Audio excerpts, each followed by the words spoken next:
오늘 제목은 하나님은 사랑이심이라 라는 제목입니다. 하나님은 사랑이심이라 라는 제목으로 같이 말씀을 나누겠는데요. 오늘 제가 본문을 선택한 그 범위를 보면 우리 지난주에 목사님께서 해주셨던 범위를 저희들이 같이 함께 읽었어요. 그러니까 이 내용은 지난주 저희들이 함께 나눴었던 그 부분을 한번 기억하시면서 이 뒤에 내용들을 한번 보셨으면 좋겠다 생각하는 마음에 이 본문에 이것들을 넣고 함께 읽었습니다. 이 좀 특이한 내용이 처음부터 나오죠. 우리는 굉장히 영적인 존재고 왜 우리가 영적인 존재이느냐 했을 때는 하나님이 영이신데 하나님의 형상대로 우리가 만들어졌기 때문에 우리는 영적인 존재다라고 우리는 말할 수 있습니다. 그 성경이 그렇게 우리에게 가르치고 있죠. 그런 영적인 존재이기 때문에 영적인 부분에 굉장히 민감해요.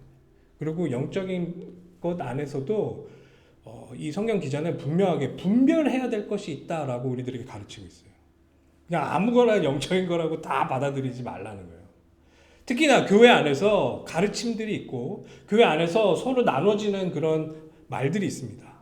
근데 그 모든 것들이 다 영적이다, 이게 좋은 것이다 하면서 모든 걸 그냥 가감 없이 다 받아들이지는 말고 진짜로 깨어서 분별해서 정말 하나님께 속한 게 무엇인지, 하나님께 속한 영이 무엇인지 기억하고 그 부분만을 우리가 받아들여야 한다라고 간곡히 우리들에게 가르치고 있는 게 이 본문의 시작이었습니다. 여러분들은 어떠세요? 영적인 여러분들, 영적인 가르침 하면 어떤 것들이 생각이 드시고 어떤 내용을 여러분들 손에 딱 쥐고 계십니까? 좀 여러분들 안에서 이 영적인 부분들에 분별할 수 있는 그런 중요한 눈들이 이 말씀을 함께 읽어가면서 띄어지는 그런 응답이 있기를 진심으로 기도합니다. 이게 굉장히 중요한 가르침으로 시작을 하는 것이에요. 영적인 것도 경험을 합니다. 여러분들의 삶 가운데서, 그리고 특히나 우리가 신앙생활을 하면서 영적인 경험이 우리를 이 자리에 앉아 있게 할 수도 있어요. 이 영적인 경험은 굉장히 저희 뿌리 깊이 들어갑니다. 이게 우리의 구조예요. 이 뇌 구조가 어떤 식으로 작동을 하냐면 처음에 우리가 경험한 것들에 의해서 다음 보는 것들을 미리 생각하게 되고 그 틀 안에서 모든 것들을 인지하고 인식하도록 우리 뇌는 돌아가게 돼 있어요. 그 여러분들 경험 많이 하시잖아요.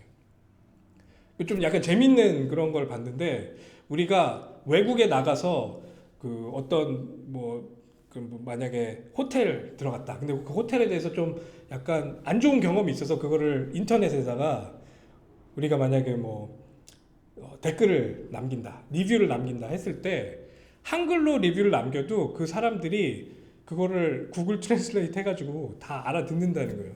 근데 우리 한국 사람만 알아들을 수 있게 댓글을 남길 수가 있답니다. 4글자씩 잘라가지고요. 그 안에 것들을 순서를 바꿔요. 훈민 정음 그러면 훈민하고 정하고 바꿔놓는 거예요. 훈정민음 이런 식으로 다 써놓으면은 구글 트랜슬레이트를 돌려도 그게 나타나지 않잖아요. 근데 신기한 게 뭐냐면 우리의 뇌는 그걸 읽으면서 원래 내용을 유추해서 그 내용대로 읽을 수 있는 능력들이 우리들에게 있어요. 이게 우리 뇌에 작동하는 방식이라는 거예요. 이렇듯 여러분들이 경험한 것은 지금 내가 보고 있는 것에 굉장히 큰 영향력을 준다라는 것을 우리는 조금 알고 있어야 된다는 거예요. 특히나 이 영적인 경험은 우리들 안에 굉장히 깊숙하게 들어옵니다. 저는 중고등학교, 특히 고등학교 때 신앙생활을 엄청 열심히 했었는데 그때 우리 교회가 순복음 계열이었어요. 펜타코스탈.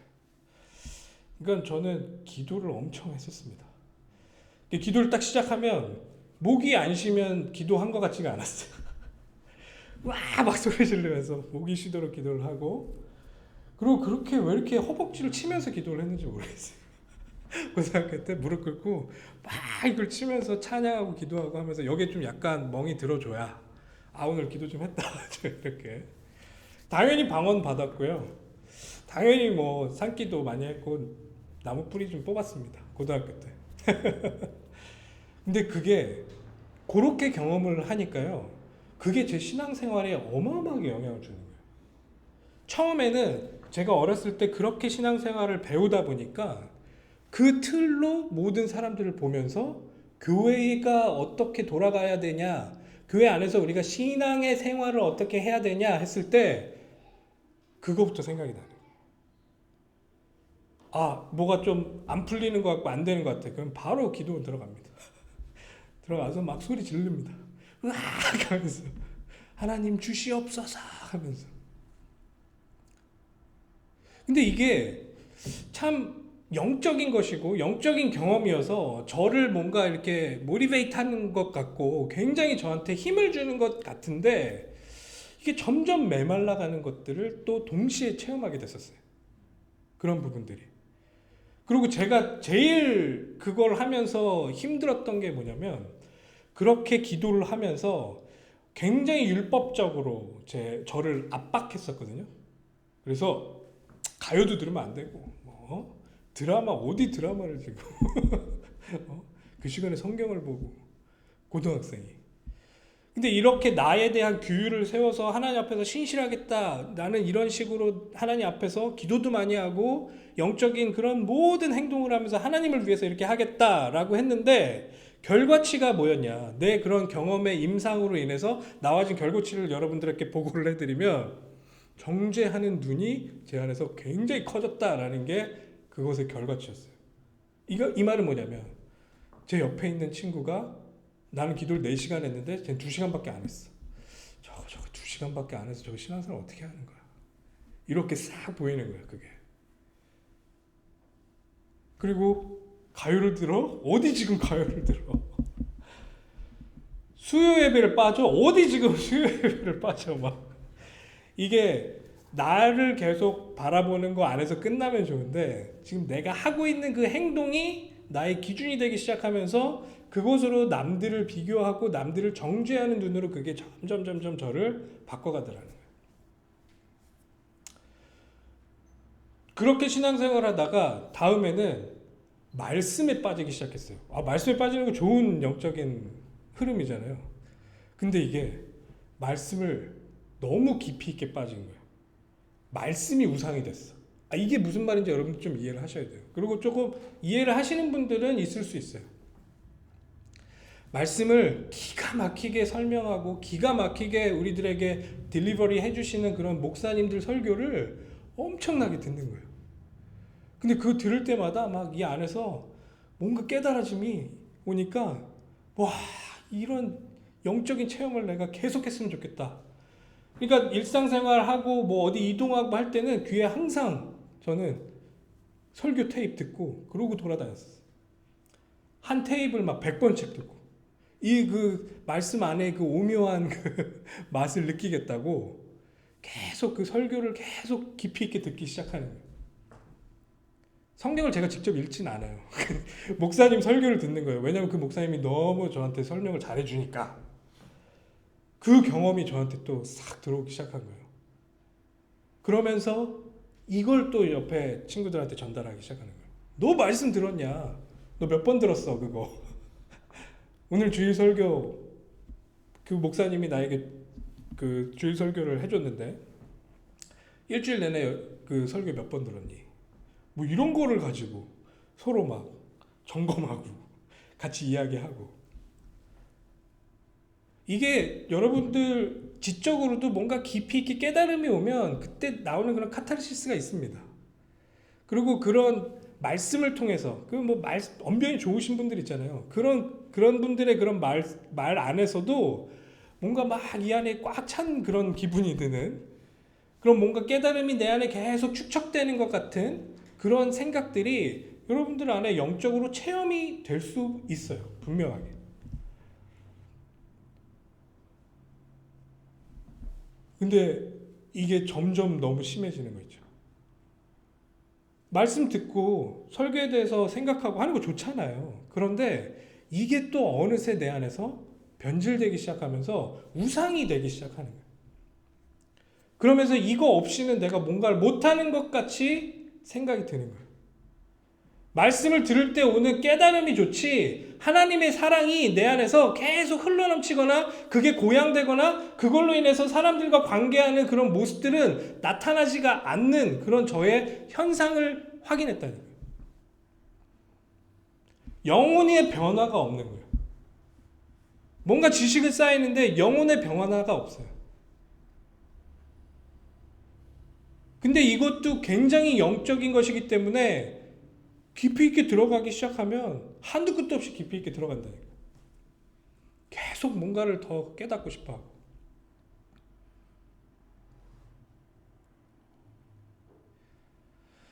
당시에 있었던 저의 경험은 뭐 더 여러 가지 이런 것들이 있겠지만, 당시에 지금 이 요한일서를 읽고 있는 이분들이 어떤 상태에 있었고, 그분들에게 요한이라는 이 성경의 기자가 무엇을 알려주고 싶고 어떤 내용을 지금 이 사람들에게 눈을 뜨게 하고 싶어 했는지 한번 여러분들 생각해 보셔야 할 것 같아요. 지금 여기에서 영을 분별해야 된다 뭐 이런 말씀하고 계시고, 그 전에도 계속 적그리스도 이런 말도 했었고, 여기서도 또 나오고, 잘못된 가르침으로 계속 사람들을 호도하는 그런 모습들을 이야기하고 있다라는 거죠. 그런 영적인 우리의 체험이 지금의 나를 만들었는데, 그 틀 안에서 모든 것들을 바라보고 있는 그 사람들에게 그거를 지금 내려놓고 정말 하나님께서 우리들에게 주신 그 영적인 방향성, 영적인 올바른 가르침이 그 안에 들어차기를 소원하면서 이 글을 쓰고 있는 것이라는 거예요.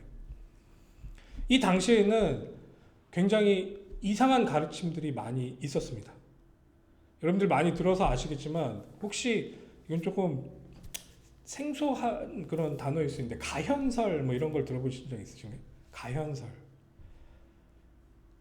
예수님이 몸이 이게 육신의 몸을 입고 오셨잖아요. 예수님이, 우리는 이렇게 믿어요. 100% 하나님이시면서 100% 인간이신 우리 예수님에 대해서 믿잖아요.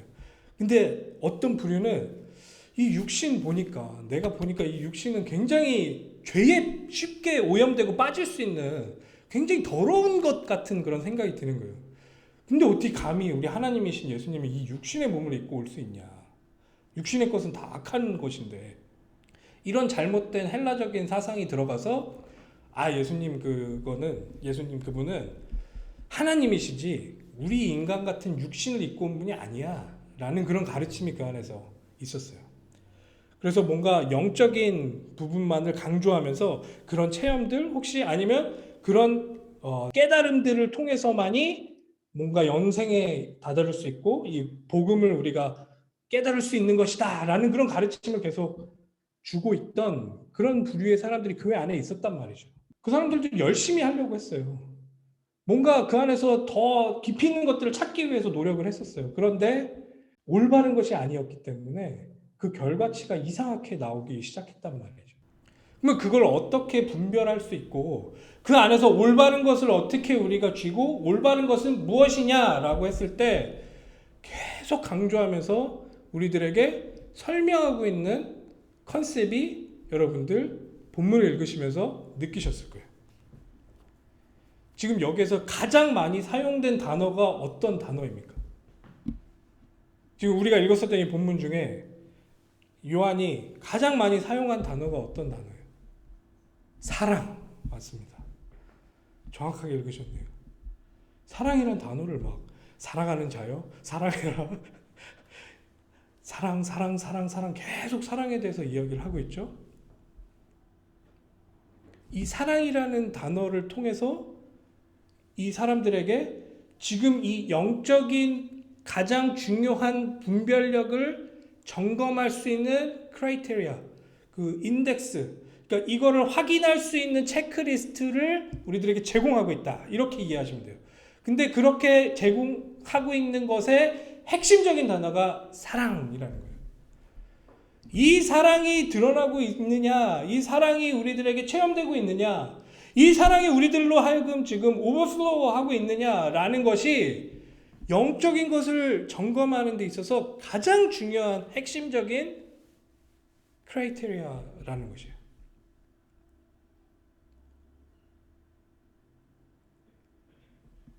이 조나단 에드워드라는 굉장히 중요한 내용들을 많이 남기시고 우리들의 신앙 선배로서 되게 영향을 많이 준 그런 미국의 이제 목사님이 계시는데, 교수님이시면서 이분이 1차 대각성 운동 때 말로 설명할 수 없는 그런 성령의 역사들이 막 여기저기서 빵빵 터지는 거예요. 사람들이 막 변화가 일어나는데 어떻게 이거는 인간적인 모습으로는 설명을 할 수가 없는 거예요. 이성적으로 설명할 수 없는 변화가 사람들로 하여금 막 일어나기 시작하는 거예요. 그러니까 이게 너무 혼란스러운 상황이었어요.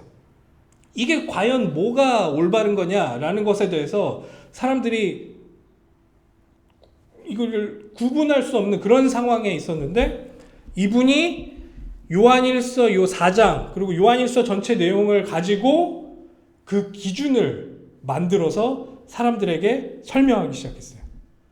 자, 성령의 역사 그리고 영적인 역사는 이런 것입니다 라고 하면서 설명을 하기 시작했는데, 그분이 쫙 설명을 했었던 핵심적인 부분이, 정말 여러분 안에 성령이 역사하십니까? 정말 그리스도가 여러분들 안에 살아 숨쉬십니까? 그러면 사랑이라는 열매가 여러분들께 나타납니다. 이렇게 설명을 하기 시작해요. 사도 바울도 그렇게 설명을 합니다. 우리 고린도전서 다 같이 보신 적 있죠, 우리? 고린도전서를 보면 거기서 은사에 대해서 막 사람들이 이야기를 해요.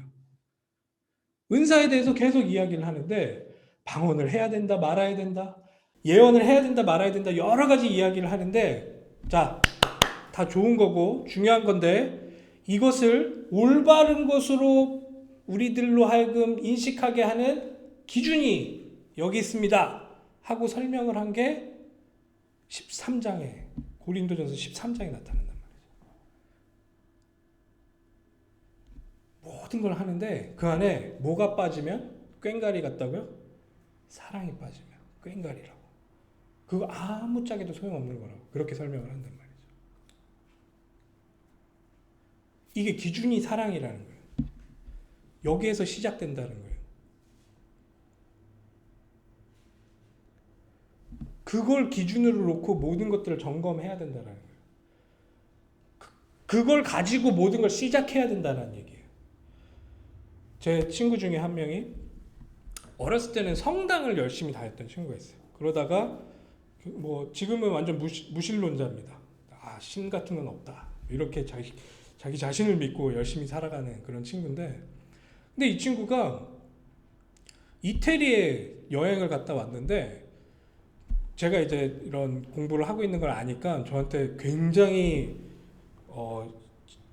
이상한 경험을 했다면서 저한테 자기 그 뒤로 뭔가 삶이 바뀐 것 같다고. 이태리에 그 성 베드로 성당이라고 어마어마하게 지어놓은 그런 성당이 있어요.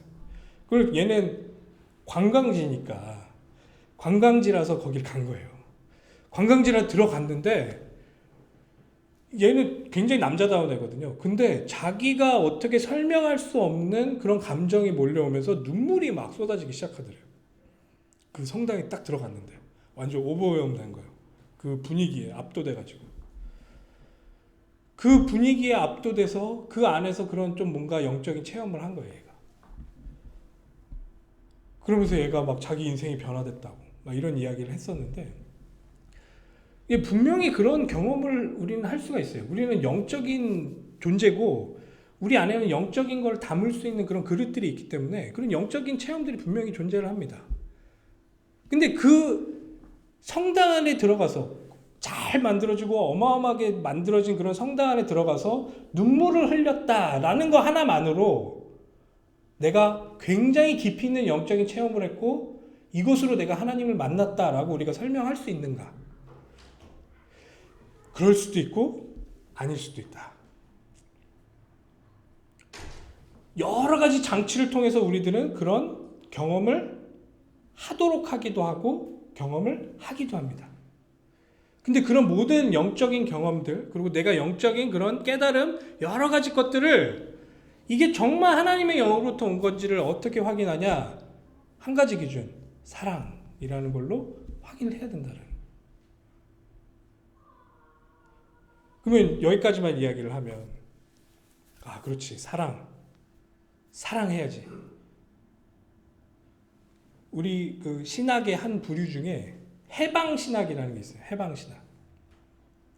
예수님께서는 그런 약자들을 돌보기 위해서 이 땅에 오셨다. 그 약자들이 그렇게 억압받고 있는 그런 사람들을 해방시키기 위해서 예수님께서 이 땅에 오셨다. 이 관점으로 성경을 다 보는 거예요. 예수님께서는 분명하게 그런 부분들이 있잖아요. 그렇죠? 그런 사람들을 거기서 끄집어내는 그런 부분들이 있는데 그 부분만을 강조하다 보니까 예수님의 그런 신적인 부분이나 예수님께서 갖고 있는 더 깊이 있는 하나님 되신 모습을 다 뽑아내기 시작하는 거예요. 그러니까 사랑만 또 강조를 하기 시작하는 거예요. 그 사랑의 기준은 인간적인 사랑을 그 안에 투영시켜서 그것만 또 뽑아내서 우리들에게 설명하는 게 있어요. 이제 그런 모든 가르침과 여러 가지 그런 우리들 앞에 있는 안개 같은 그런 상황 가운데 이 본문은 굉장히 밸런스를 맞추면서 우리들에게 정확한 가르침을 우리들에게 꼽고 있어요.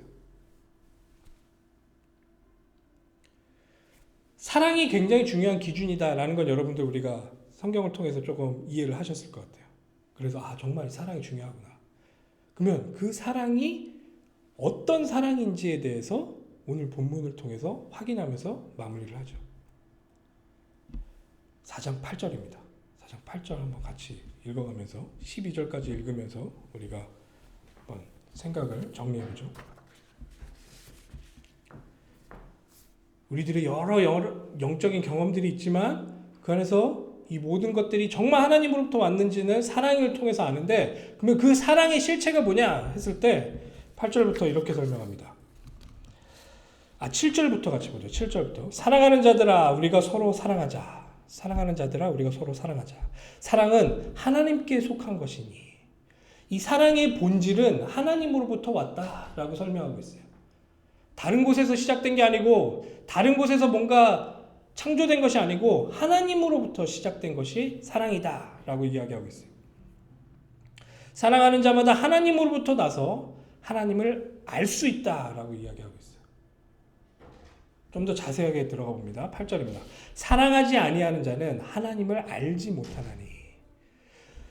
하나님께서 말씀하고 있고 하나님부터 발화된 이 사랑이라는 것을 우리가 하고 있지 않고 그것에 대해서 눈을 감고 있는 사람들은 하나님을 알지도 못하는 것이다 라고 이렇게 단언하고 있어요. 왜 그러냐? 왜 그런 행동이 나오냐? 오늘 제목입니다. 하나님은 사랑이시기 때문이다 라고 이야기하고 있는 거예요. 하나님은 사랑이시기 때문이다. 하나님의 존재를 사랑으로 설명하고 있어요. 하나님 자체가 사랑으로 설명하고 있어요. 하나님 자체를 사랑으로 우리들에게 표현하고 있다. 근데 이게 그냥 우리 도그마적인 그 교리적인 가르침으로 이거 외우세요. 하나님은 사랑이십니다. 다음에 시험 봅니다. 이런 차원이 아니고 우리들의 삶의 행동을 이야기하면서 이렇게 행동해야 되는데 왜 그러냐? 하나님은 사랑이시기 때문이다 라고 이야기하고 있다는 거예요. 7절과 8절 함께 보다 보면 여러분들 사랑에 대해서 전혀 우리가 알고 있지 않고 그것이 우리들의 삶 가운데 중심에 있지 않으면 하나님을 모른다라고 이야기를 하고 있다니까요. 왜냐? 하나님 자체가 사랑이시기 때문이다. 자, 계속 읽어봅시다. 그러면 그 하나님의 사랑이 뭐냐? 9절입니다. 하나님의 사랑이 우리에게 이렇게 나타난 바 되었으니 이렇게 나타납니다. 하나님의 사랑이. 굉장히 뭔가 추상적인 개념 같은데 이거를 이 요한은 이 시간에 굉장히 압축해가지고 하나님의 사랑이 보여지는 게 있었어. 이거야 라고 우리들에게 손에 쥐어줍니다. 이게 이렇게 나타났는데 하나님이 자기의 독생자를 세상에 보내심은 그로 말미암아 우리를 살리려 하심이라. 이것을 통해서 하나님의 사랑이 사랑의 본체이신 이 하나님이 이것을 통해서 드러났다 우리들에게 이야기하고 있어요. 자기의 독생자를 포기하면서 우리들에게 보내셨어요. 우리를 사랑하셔서. 자기의 독생자를 십자가에 죽이면서 우리들을 사랑하심을 보여주셨어요. 우리가 체험할 수 있도록, 만질 수 있도록 그분을 그렇게 우리들에게 내어주셨어요. 이게 하나님의 사랑의 극치구나. 이게 하나님은 사랑이시다라는 모습이 드러난 모습이구나라는 것을 이 요한은 우리들에게 설명하고 있는 거예요. 10절입니다. 사랑은 여기 있으니 여기 있습니다. 바로 사랑은 그냥 컨셉이 아닙니다. 사랑은 실제합니다. 그 사랑이 여기에 여러분들이 만질 수 있도록 이 앞에 있습니다. 여기에 존재합니다. 우리가 하나님을 사랑한 것이 아니요. 우리가 먼저 그분을 사랑한 게 아니고 하나님이 우리를 사랑하사 우리 죄를 속하기 위하여 화목제물로 그 아들을 보내셨습니다. 이게 하나님의 사랑이라는 거예요. 이게 우리가 만져볼 수 있고 우리가 실제로 체험할 수 있는 하나님의 사랑의 극치의 모습이라는 거예요. 우리들의 삶 가운데 정말 이 사랑이 경험되고 있지 않다. 우리 자, 사랑 어떻게 해야 됩니까? 막 우리들 마음 안에서 여러 가지 질문들이 있잖아요. 그때 여러분들 안에서 여기 있습니다 하고 보여줄 수 있는 그 사랑이 하나님께서 우리들에게 독생자를 보내신 그 사건이라는 거예요. 이게 자 여기 사랑이 여기 있습니다. 여기 보이시죠? 라고 하면서 우리들한테 보여주신 게 독생자를 보내신 사건이라는 거예요. 11절입니다. 사랑하는 자들아 하나님이 이같이 우리를 사랑하였은즉 우리도 서로 사랑하는 것이 마땅하도다. 이게 이 논리예요. 이분이 말하는. 이분이 우리들에게 지금 요한이라는 이분이 지금 우리들에게도 말하고 있는 이 논리가 여러분들 안에서 이해되시잖아요. 영적인 많은 그런 어지러움이 있는데 그것을 정리할 수 있는 기준이 사랑입니다. 자, 근데 그 사랑이 인간이 만들어낸, 인간이 상상할 수 있는 그 정도의 사랑이 아니고 본체이신 그 하나님으로부터 온 그 사랑입니다. 근데 그 사랑이 우리들 앞에 보여지는데 그것이 바로 예수 그리스도의 십자가, 희생제물로 우리에게 주어진 그 예수 그리스도입니다. 이렇게 우리들에게 지금 보여주고 있단 말이죠. 자, 여기 있습니다. 만져보십시오. 체험해 보십시오. 그걸 체험했는데 어찌 그 사랑에 감동하지 않을 수 있을 뿐더러 그 사랑이 우리들 안에서 터져 나오지 않을 수 있겠냐. 이게 이분의 논리예요. 그거를 맛봤는데 어떻게 그 옆에 있는 그 사람을 사랑하지 않을 수가 있냐고. 그거 사랑하지 않는 게 죄다. 그거 사랑하지 않는 게 하나님께 연결되어 있지 않고 하나님 아예 모르는 사람이다 라고 설명하고 있잖아요, 우리들한테.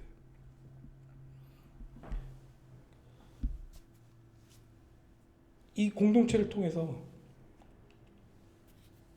이걸 보여주기 위해서 우리를 불러 모으셨다니까요.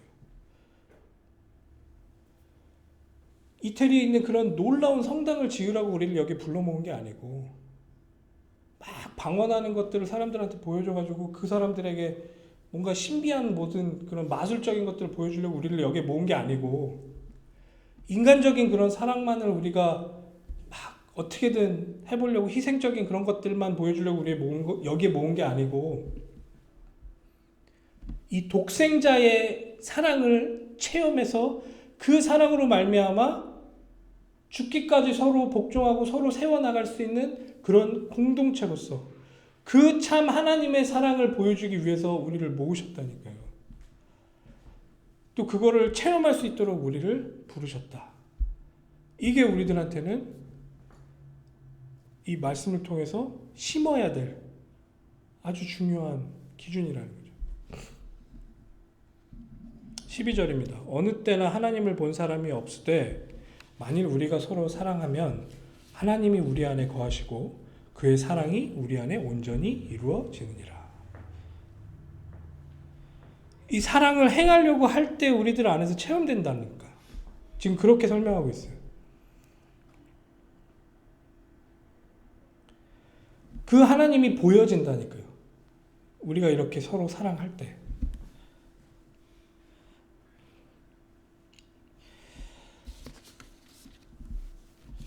이게 저도 스스로 그렇게 질문이 될 때가 있어요. 그래서 어떻게 하라고? 뭐 그래 사랑하는 거 좋은데 그래서 어떻게 하라고 좀 이렇게 들릴 수 있는데 저도 여기까지밖에 얘기를 못 드려요. 왜냐면 성경에서 여기까지 얘기하고 있으니까. 성경에서 강조를 이만큼 하고 있어요. 근데 여러분들 개인적으로 이 말씀을 한번 깊이 있게 묵상했다 보시면 이 말이었구나. 이거를 지금 하나님이 우리에게 전달하고 계시는구나.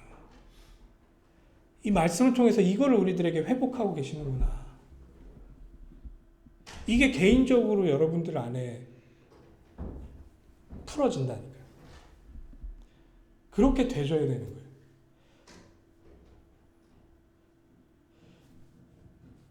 엄밀히 말하면 그래서 일주일에 한 번 이렇게 설교 듣는 거 가지고는 그런 깨달음이 오질 않아요. 여러분들. 여러분들이 이 말씀을 직접 한번 대면하셔야 돼요. 이걸 직접 읽으시면서 하나님께서 나에게 이런 사랑을 이런 모먼트들이 매 순간 우리들의 삶 가운데서 일어나야 된다는 거예요. 이제 그런 삶을 살다가 그거를 실제로 해보기 위해서 모이는 거예요, 저희가.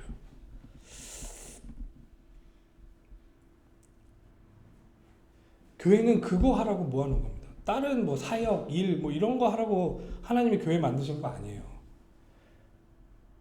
굉장히 추상적인 것 같지만 가장 사실적인 것, 서로 사랑하기 위해서 교회를 만드신 거예요. 이거 하라고, 이 공동체를 왜 모으셨냐, 이거 하라고 모아놓은 거예요. 그래야 내가 너희를 사랑한 것 같이 너희가 서로 사랑하면 그제서야 밖에 있는 사람들이 니네들이 내 제자인 줄 알 거야. 요한복음에 예수님께서 13절에 이렇게 얘기하시는 거예요. 이렇게 해야 이게 전도가 되고 선교가 되고 이걸 해야 우리 존재의 이유가 그 안에서 발견된다는 거예요. 그 안에서 우리가 확인된다는 거예요. 확증된다는 거예요. 그걸로 통해서. 자, 말씀 통해서 여러분들 확인하시고 정말 말씀 통해서 여러분들 확증하셨으면 좋겠습니다.